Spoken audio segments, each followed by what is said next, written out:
up for us is a great one. Ooh-wee. God, there's some fun ones this week. 4:25 p.m. Eastern. Minnesota Vikings 12-3, 4-2 on the road to the Green Bay Packers. 7-8, 4-3 at home, and relevant. Lambeau Field in Green Bay, Wisconsin. 34 Fahrenheit, cloudy, 5 miles per hour. Let's go into the line history here for this one. We have the Packers opening up at -3.5, bouncing around 3 and 3.5. From a total perspective, opening up at 44.5, firing all the way up to 48.5. It's a big move to the over. We have 5,424 tickets in, more tickets in on this game than any other, even more than the Thursday nighter at this point. 44% of the tickets are on the Vikings and 68% of the cash. 55% of the tickets and 60% of cash on the over. The Vikings coming off yet another one-score last-second victory in a 27-24 win at home over the Giants. Joseph's franchise record 61-yard field goals time expired. They've now set an NFL record with 11 one-score wins this year. Cousins, 34, 48, 299 yards, 3 touchdowns. Justin Jefferson, 12 for 133 and a touchdown. Justin Jefferson converted third downs 4 times in the second half. God, he's so good. He has passed Randy Moss for the single-season Vikings record, receiving record 1,756. Also, listen to this stat. He hit the 100-yard mark for the 24th time in 48 games. That's the most in NFL history through a player's first 4 seasons. He's only played 3 seasons. TJ Hawkinson, 13 catches for 109 yards, 2 touchdowns. He looked really good. Dalvin Cook ran 14 times for 64 yards, caught 3 for 13.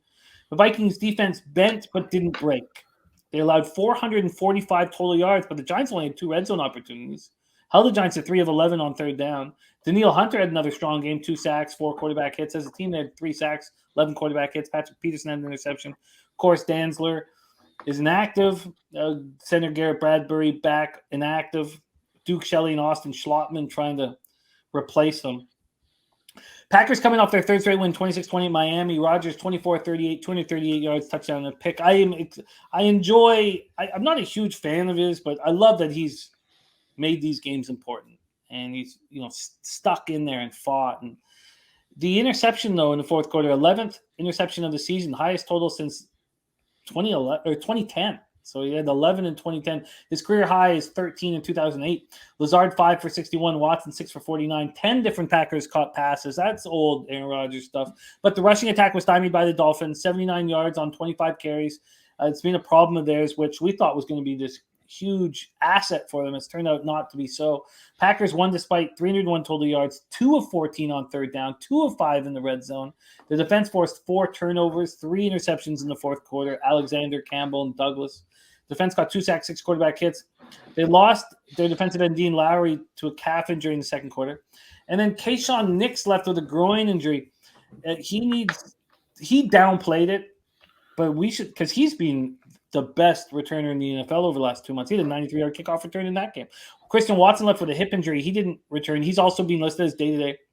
And then again, and I don't know if it helps or not, but if you break down the stats between the Packers and the Vikings, you'll see that the Packers are better in, you go by DVOA in everything. Better offense, better defense, better special teams.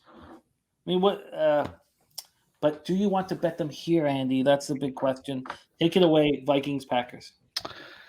Despite winning a game, again, where people were probably on the right side taking the Giants, I think we're at a spot where the Vikings are almost starting to be undervalued.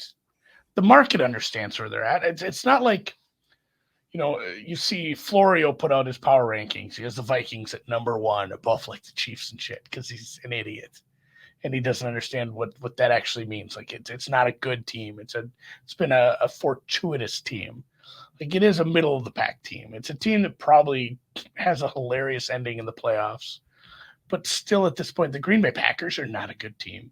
I understand why you'd make them a 3.5, 4 point favorite at home here, but it's again a divisional game and it's a bad matchup for the Packers.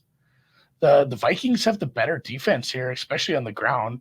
Both defenses have been kind of rough. Rodgers hasn't been great. Like you said, he's thrown more picks than he usually does. I took the Vikings here. I don't hate betting on a team that everybody hates, but I guess it's more of a numbers play. Like this should be 2.5, 3. Essentially, I have them power rated very closely.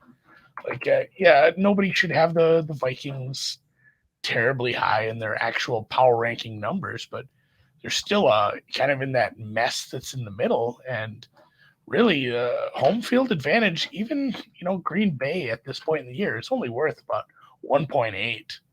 So the Packers being a 3.5-point favorite is too big. This is just like if it were 2.5, I'd halfway think about betting the Packers. Like getting on the other side of 3 for me is a win in this one. I sort of agree with this total going up, especially the game state. If Green Bay gets a lead, your over's probably home. Minnesota's just going to score. This makes sense to me. This feels like well, you know what? I've flipped. You knew I was upset watching the Vikings early in the year. Now I like it. Now I believe in them come crunch time. And seeing 56% of the tickets and 32% of the cash on the Packers and a 3.5 still available makes me want to bet this 3.5 on the Vikings. Yeah, the Packers were bad last week. They got 3 gift-wrapped interceptions. So essentially, you're going to have to beat him through the air. We've seen actually halfway decent play from Patrick Peterson, even though he's our age. So I think it's a close game at the end, and Vikings honestly are very live to win this. And yeah, Papa Calls Drew is just going to bet the Packers every week now. He is so deep in his Packers futures, like he's not going to be talked down.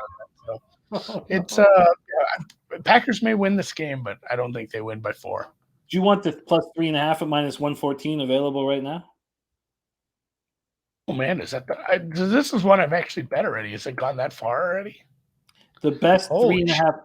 It's 3 already. It's Chris. 3 at Bet Chris and Bookmaker. I would have to bet it at minus 120 to get the.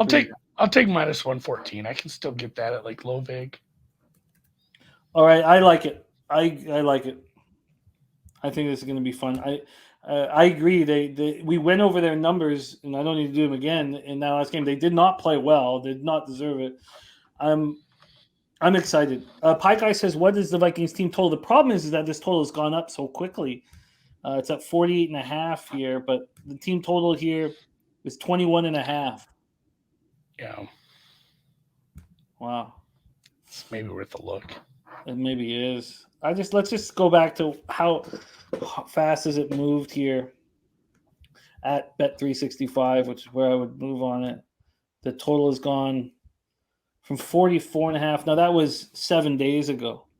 So let's say we waited till after the game. It's gone from 45.5, but that was before the Packers game. No, it wasn't. It was right after that. So 45.5. So it's gone up 3 points. It's just gone up too many points, but clearly it feels like that would be the look. 21.5. Team total over 21.5. Huh. I mean, wow. That is a nice thought. Team total for the Vikes. I like them. It's been fun to watch them this year. I hated it at first, and then I've come around. Andy's moved on the Vikings plus 3.5 minus 114. I'm interested in joining them. And that team total is very